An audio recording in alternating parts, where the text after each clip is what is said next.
السلام علیکم ورحمۃ اللہ وبرکاتہ۔ پہلی کلاس ہے نورانی قاعدہ کے متعلق۔ نورانی قاعدہ تقریباً ہر مساجد کے اندر پڑھایا جاتا ہے۔ بچوں کی یہ بنیاد ہے۔ جب تک یہ قاعدہ بچے اچھی طرح یاد نہیں کر لیتے، اس کو ازبر نہیں کر لیتے، تب تک ان کے لیے ناظرہ پڑھنا مشکل ہو جاتا ہے۔ یاد کر لیں گے، استاد کی محنت زیادہ لگے گی اس کو یاد کروانے میں، اگر اس نے قاعدہ نہ پڑھا ہوا ہو تو پھر کیا ہوگا؟ جیسے استاد پڑھا رہا ہے اسی طرح پڑھا جائے گا۔ سمجھ نہیں ہوگی کہ اس کو استاد اس طرح کیوں پڑھ رہا ہے، کیا وجہ ہے۔ چلو ایک لفظ دو لفظ استاد نے پڑھا دیا تو تیسرا چوتھا مجھے آ جائے، لیکن نہیں آئے گا۔ وہ محتاج ہوگا کہ مجھے اب استاد دوبارہ اگلا بھی بتائے اور میں اس کو سن کے یاد کروں۔ یہ نوبت تب آتی ہے جب نورانی قاعدہ ہمارے بچوں نے نہ پڑھا ہوا ہو، ٹھیک ہے۔ تو پھر دوسری کیٹیگری کے اور بھی ہیں کہ جنہوں نے نورانی قاعدہ پڑھا ہوتا ہے، وہ نورانی قاعدے کے اندر اپنے آپ کو مشکل میں ڈالے ہوتے ہیں۔ کبھی دو تین بار نورانی قاعدہ پڑھ رہے ہیں، ان کو سمجھ نہیں آ رہی۔ استاد ابھی سمجھتا ہے کہ اس کو ابھی تک سمجھ نہیں آئی، اس کو دوبارہ پڑھایا جائے، پھر دوبارہ پڑھایا جائے۔ وہی جو درمیان کے اندر دو تین تختیاں ہیں جہاں پہ شد والی تختی آپ پڑھیں گے نا، تو اس کے اندر کیا ہوگا کہ بار بار یعنی کہ دو تین لفظوں پر اکٹھی شد آئے گی تو وہاں کنفیوز ہو جاتے ہیں بچے کہ اب کیا کرنا ہے۔ ایک کو دوسرے کے ساتھ ملائیں گے تو پھر اس کو اگلے کے ساتھ ملانا بھول جائیں گے۔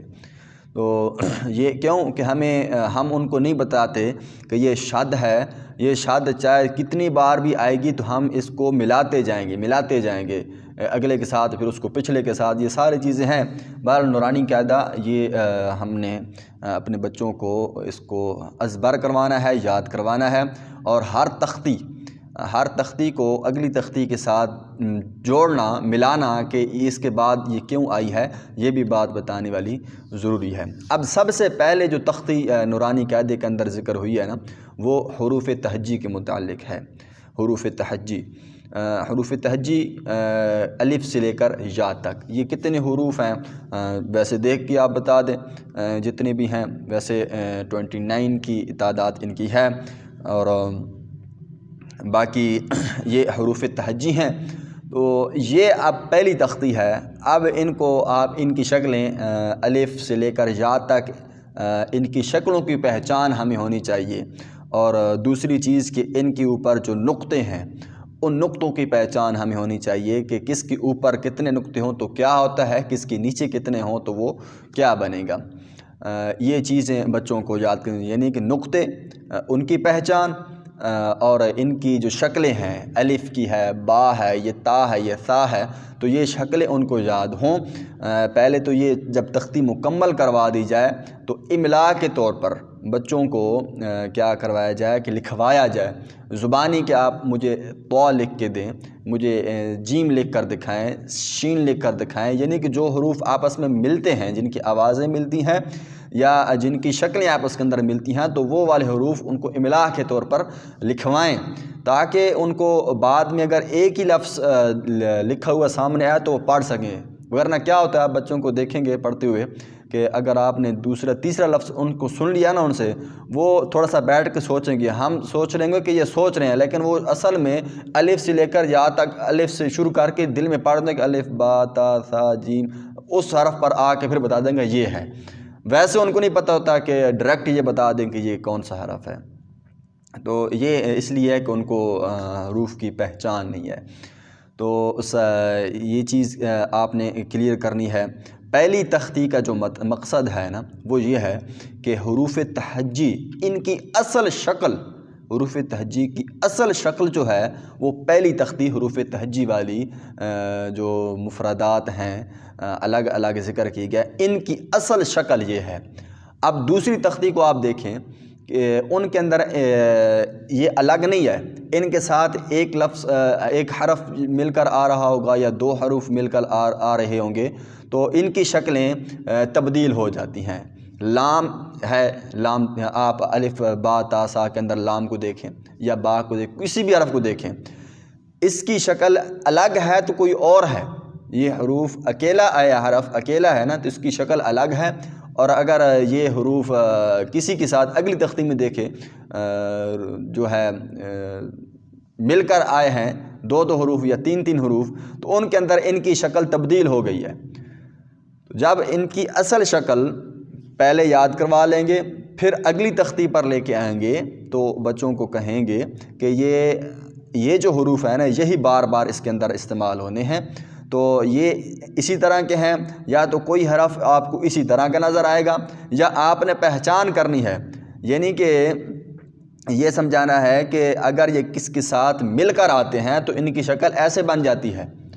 دو تختیاں ہیں، پہلی دو تختیاں، ان کو اچھی طرح یاد کروا دیں تو بچہ آگے مار نہیں کھائے گا، کوئی مشکل ان کو نہیں لگے گی، کیونکہ وہ اس کی اصلی شکل بھی دیکھ چکے ہیں، سمجھ چکے ہیں، اور دوسری اگر یہ کسی کے ساتھ مل کر آئیں تب بھی وہ شکل ان کو یاد ہے، تو پھر تیسری چوتھی تختی کے اندر وہ انشاءاللہ ان کو یہ مشکل نہیں آئے گی کہ یہ حرف جو ہے نا یہ حرف کون سا ہے، چاہے وہ چھوٹا سا لکھ کر آیا، یعنی با کسی کے ساتھ مل گیا گا تو با کا چھوٹا سا سرا بنائیں گے، یا جیم کا اوپر سے سرا لکھ کے آگے کوئی اور حرف آ جائے گا تو بچوں کی ذہن میں تو شکل ہوگی کہ جیم اس طرح ہوتی ہے پوری، وہ تو ہے ہی نہیں، وہ خالی سرا ہے، تو وہاں کنفیوز ہیں۔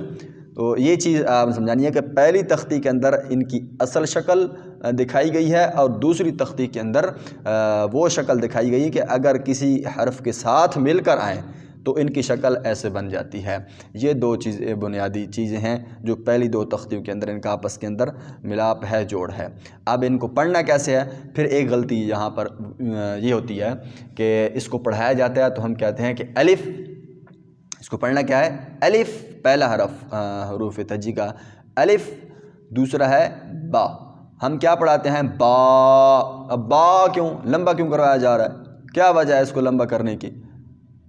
ٹھیک ہے نا، یہ با تا سا اتنے تک کسی بھی حرف کو لمبا نہیں کرنا۔ جو حروف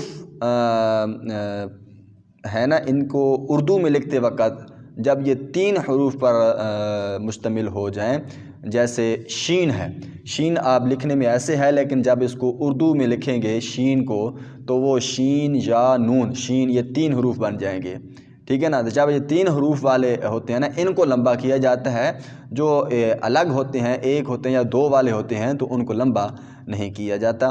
تو اس کو پڑھیں گے الف، دوسرا ہے با، تیسرا ہے تا، چوتھا ہے سا، یہ حروف ہیں۔ اب اس سے آگے میں انشاءاللہ روزانہ یہ دو تین حروف آپ کو پڑھایا کروں گا، تو یہ حروف ان کی ادائیگی ہے الف، با، تا، سا، ٹھیک ہے نا، الف، با، تا، سا۔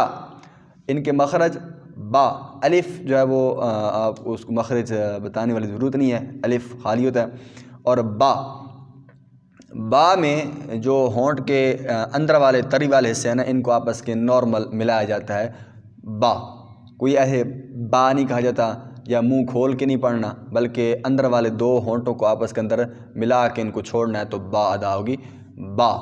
پھر تا کا مخرج جو ہے جب زبان کی نوک، یہ نوک اوپر کے دو بڑے جو دانت ہیں ان کے ساتھ ملائیں گے، اوپر کے جو دو بڑے دانت ہیں ان کے ساتھ، ان کی جڑ کے ساتھ، یہ زبان کی نوک اوپر یہ دو بڑے دانت ہیں اندر کی طرف سے ان کی جڑ کے ساتھ ٹچ کریں گے تو یہ تا کا مخرج ہے، اور تا یہاں سے ادا ہوگی۔ پہلے زبان کو وہاں پہ رکھیں پھر ادا کریں تو انشاءاللہ آسانی سے ادا ہو جائے گی تا، ٹھیک ہے نا، تا۔ پھر سا، زبان کی نوک کو یہ جو بڑے اوپر والے دانت ہیں ان کی باہر نوک ہے، اس سے آپ کریں، یا دو دانتوں کو آپس کی ملا کر زبان کو اوپر کے دو بڑے جو دانت اور نیچے والے دو بڑے دانت ان کے درمیان میں رکھیں گے زبان کو تو یہ ادا ہو جائے گی سا۔ سا تھوڑا سا زبان کو باہر نکالیں گے تو یہ سا ادا ہوگی۔ تو الف، با، تا، سا، سا نہیں پڑھنا، یہ سیٹی کی آواز نہ ہے، سا نرم آواز، جب زبان کو تھوڑا سا باہر نکالیں گے تو یہ نرمی سے ادا ہوگی سا، تا، سا، با تا سا. تو یہ حروف ہیں، ان کو یاد کرنا ہے. آسان ہے، ان کی پریکٹس جتنی زیادہ کریں گے اتنا اچھا یاد ہوں گے. السلام علیکم ورحمۃ اللہ وبرکاتہ.